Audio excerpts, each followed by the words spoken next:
¿Qué onda, amigos? ¿Cómo están? Hoy vamos a hablar de un tema muy peculiar. Es respecto a la endogamia en artrópodos. ¿Y por qué es un tema peculiar? Bueno, es un tema muy sonado porque muchas personas creen que la endogamia en artrópodos de hecho resulta con problemas de enanismo en algunas especies, específicamente de tarántulas hablando.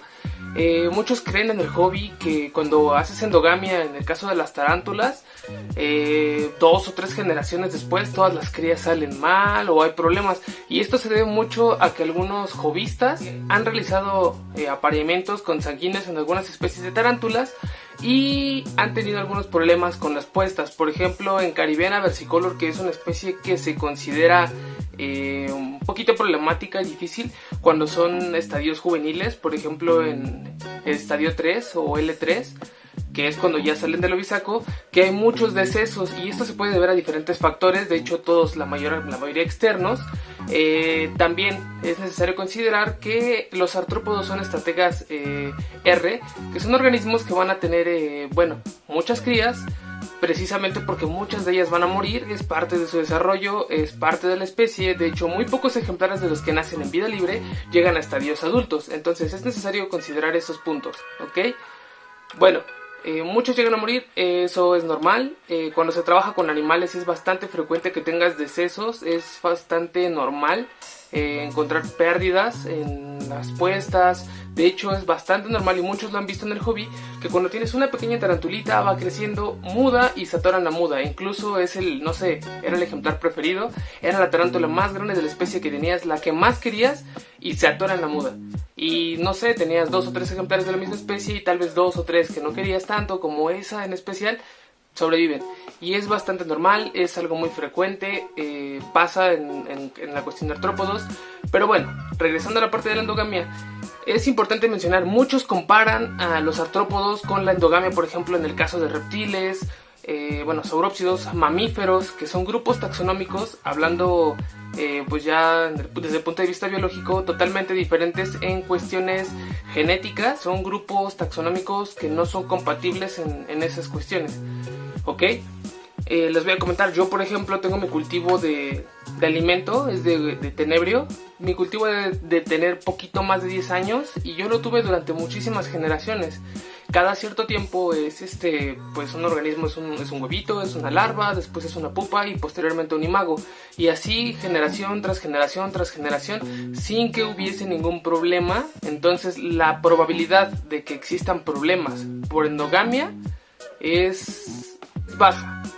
Incluso ya hablando con algunos aracnólogos mexicanos, me han comentado que hay tesis, de hecho, donde se estudia la endogamia en algunos géneros, en algunas especies de tarántulas.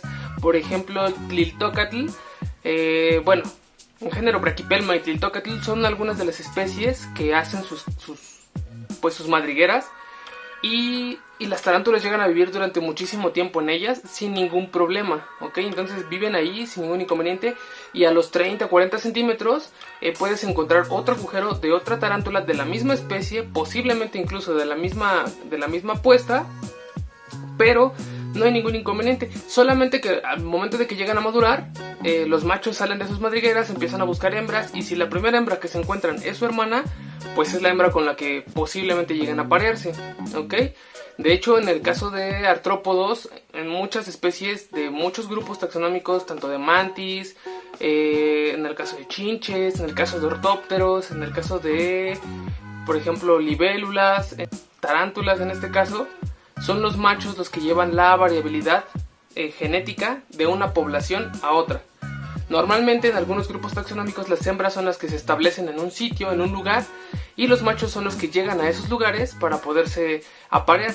Entonces, bueno, vamos a considerar unos puntos. En el caso de que, por ejemplo, hayas tenido un ovisaco de tarántulas y estas sean muchas, en cautiverio la cantidad de organismos que mueren es muchísimo menor a la cantidad que van a morir en vida libre. Entonces, por ende, ahí va a haber algo que se llama plasticidad del fenotipo, cuando hay organismos muy pequeños y organismos muy grandes en comparación, siendo incluso de la misma especie, ¿ok? No es que tu tarántula sea más grande porque es de origen, porque he escuchado eso, ¿no?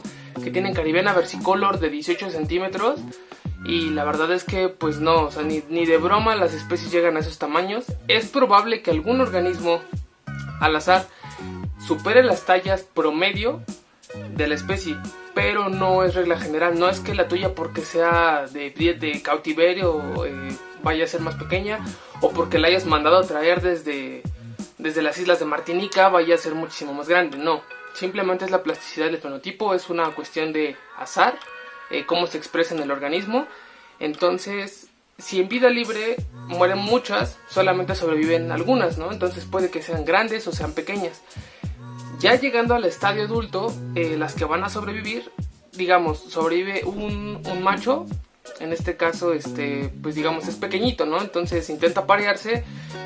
Por restricciones físicas no alcanza a la hembra, no llega hasta el epigastro, no llega al epigíneo, hace todo el cortejo y todo el proceso, pero no puede hacer la fecundación, la inserción del pedipalpo en el epigastro de la hembra, en el epigíneo.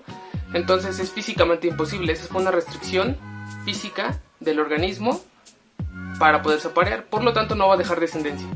Entonces, si tu organismo, no sé, fue más grande que el otro, y él sí pudo dejar su semen en la espermateca de la hembra, entonces es parte del proceso de selección natural. Por presión de selección, el organismo encontró a una hembra de su tamaño, pudo dejar su semen y sin ningún inconveniente. E incluso el pequeñito puede que encuentre una hembra juvenil, y esta hembra a su vez pues pueda recibir el esperma, no sé, estaba receptiva, se pudo, entonces también tuvieron crías, y es parte normal del proceso. Entonces, en cautiverio puede que tengas organismos muy pequeñitos y organismos bastante grandes, ¿no? Entonces es parte de la plasticidad del fenotipo, ya que muchos organismos de estos no se murieron.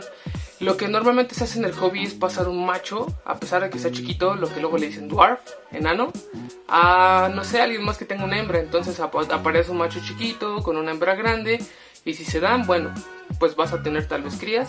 Si no se dan, pues no pasa absolutamente nada, ¿ok? Entonces es más que nada esa cuestión en la que pues intento un poquito explicarles respecto a lo que es la endogamia en cautiverio, y que tengan un poquito más de marco general en el aspecto biológico de la especie, ¿no? Y en el caso de los organismos, porque es un proceso totalmente natural, normal. No hay como que una certeza de que porque tu ejemplar sea de vida libre va a ser muchísimo más grande y superar las tallas, ni tampoco es exagerar. Entonces es un proceso totalmente normal. La endogamia en artrópodos no afecta como afecta en mamíferos. De hecho hay muchísimos ejemplos. Incluso hay organismos donde existe la partenogénesis, hasta en escorpiones, y no pasa nada con las poblaciones. De vez en cuando aparece un macho que es el que lleva variabilidad genética a la población. Entonces es una manera de explicarlo desde el punto de vista biológico. No tiene otra explicación, tanto de que son de vida libre, o que los míos son más grandes, o es que si los compro con tal persona vienen muy muy bien. Eso no es cierto, simplemente es la plasticidad del fenotipo. Se puede hacer la cruza por, ¿cómo se llama? Por selección, que es donde tú ya eliges qué pie de cría vas a utilizar. En el caso de la reproducción en cautiverio esto pasa mucho, pero con otros grupos taxonómicos, por ejemplo en reptiles, cuando tú quieres fases. Entonces tú vas seleccionando tu pie de cría con ciertas características para que se reproduzca. En el caso de los artrópodos no funciona así. Algunas tarántulas, por ejemplo, Clitoquetl verdesi, tienen el prosoma, el caparazón. Lo pueden tener rosita, lo pueden tener oscuro, lo pueden tener mezclado. Y simplemente es la variabilidad que llegan a tener. Incluso pueden mudar y pasar de rosita a todo negro, y volver a mudar y volverse rositas otra vez. Entonces es una plasticidad normal que hay en el grupo taxonómico, en diferentes especies, en artrópodos. Puede también deberse la coloración, el tamaño, a factores externos como temperatura, alimentación.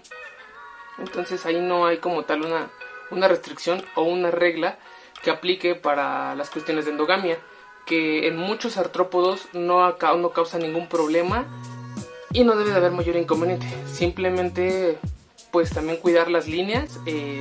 La cuestión aquí, el problema es la hibridación, porque hay grupos taxonómicos que se parecen muchísimo. Por ejemplo, el complejo de caderas rojas es muy similar entre especies cuando no sabes diferenciarlas. Entonces puedes hibridar ahí cuando reproduces de manera pues inconsciente. Incluso pasa con las tarántulas de piernas rojas, pasa con el complejo de Aphonopelma anita, que son la serratum, o Aphonopelma sanita, que son muy similares y son de diferentes pues distribuciones geográficas. Entonces posiblemente sean diferentes especies o estén en vías de especiación, y lo que tú estás haciendo es una mezcla al hibridar nuevamente. También hay algunos híbridos que se consideraba que no podían ser viables, y a la fecha se ha demostrado que sí, de hecho por hobbyistas, y pues son crías peculiares, pero que realmente como especie no sirven porque no son la especie pura como tal. Entonces simplemente como cuestión científica es interesante, pero desde el punto de vista biológico pues no tiene una finalidad, ¿sale? Es únicamente una cuestión pues fenotípica de algo que te gusta del ejemplar, y posiblemente querías fijarlo o plasmarlo en tu nueva hibridación, pero desde ese punto de vista no sirven para absolutamente pues nada más. Ojo, ya recapitulando un poquito lo que ya estuvimos mencionando en el video, también es importante mencionar que no estoy diciendo que la endogamia no vaya a afectar a las poblaciones, o en este caso a los grupos taxonómicos que se trabajan en cautiverio, ¿ok? Siempre es importante mantener una buena línea respecto a la cruza de especímenes, siempre procurar que no se haga endogamia. Estoy diciendo que la endogamia no afecta en los artrópodos como afecta en otros grupos taxonómicos como mamíferos o saurópsidos, pero a la larga, al paso de los años, sí puede llegar a afectar a la especie, ¿ok? Entonces siempre es importante cuidar mucho este punto, que es el pie de cría, procurar siempre realizar el apareamiento sexual. Hay especies, como ya mencioné, de artrópodos en las que pues es partenogénesis, pero siempre es importante cuidar la línea. Entonces procurar realizar el apareamiento sexual siempre y cuando se cuente con los ejemplares, tanto machos como hembras, y procurar no realizar la endogamia de manera innecesaria, ¿ok? Se realiza en cautiverio, sí, con algunas especies, sí, cuando son especies muy necesarias y cuando no tienes ejemplares para poder pues suplir la demanda en este caso, ¿ok? Entonces es necesario, sí, a veces se puede hacer, sí afecta a la larga, pero no de manera general, ¿ok? Los artrópodos tienen un genoma muchísimo mayor que otros grupos taxonómicos, y se ha visto en cautiverio que no afecta como en otros grupos taxonómicos, ¿ok? Eso es lo que quería mencionar únicamente. Bueno, espero que les haya servido mucho. Si tienen alguna duda, coméntenlo sin ningún inconveniente, pueden hacérmelo saber. Si quieren hablar de alguno de otros temas diferentes, hablar algún tema en especial, pueden pedírmelo sin ningún problema, y ya estaré haciendo un video próximamente. ¿Sale? Que tengan un excelente día, nos estaremos viendo.